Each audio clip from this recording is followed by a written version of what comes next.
നസ്രേനായ യേശു യഹൂദന്മാരുടെ രാജാവ്. എന്നാൽ 1989 അധ്യായം 31,173 വാക്യത്തിനകത്ത് എന്റെ പ്രാണനാഥനെ കുറിച്ച് എഴുതിയത് പറയാൻ പോവാ. കൃപയുള്ളവൻ ആരാധിച്ചു. അവൻ ആർദ്രതയുള്ളവൻ, അവൻ മനസ്സലിവുള്ളവൻ, അവൻ പാപമോചകൻ, അവൻ ലോകരക്ഷകൻ, അവൻ സർവശക്തൻ, അവൻ സർവവ്യാപി, അവൻ സർവജ്ഞാനി, അവൻ സ്വയംഭൂ.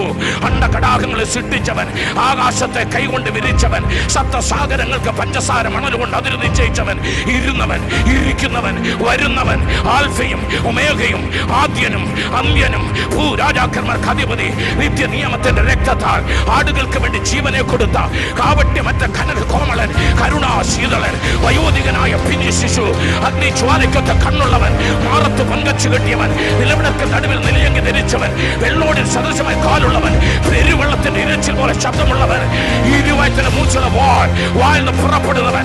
ആരാധിച്ചോ, ദൈവത്തെ സ്തുതിച്ചോ.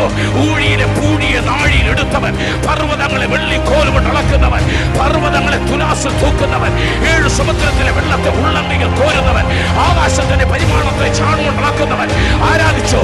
അവൻ രാജാതി രാജാവ്, അവൻ കർത്താതി കർത്താവ്, താൻ മാത്രം അമർത്യതയുള്ളവൻ, അടുത്തുകൂടാത്ത വെളിച്ചത്തിൽ വസിക്കുന്നവൻ, വിശുദ്ധിയിൽ അതിഭയങ്കരൻ, തത്വത്തിന്റെ മുദ്ര, മഹത്വത്തിന്റെ പ്രത്യാശ, കല്ലറയെ പൊളിച്ചവൻ, മരണത്തെ ജയിച്ചവൻ, നല്ല ഇടയൻ, ശ്രേഷ്ഠ ഇടയൻ, മനസ്സിനൊത്ത ഇടയൻ, ജീവനെ തന്ന ഇടയൻ, സകലത്തെ ന്യായം വിധിക്കുവാൻ അന്ത്യനാളുകളിൽ രാജാതി രാജാവായി വെളിപ്പെട്ടു വരുവാൻ പോകുന്ന എന്റെ പ്രാണനാഥനായ യേശു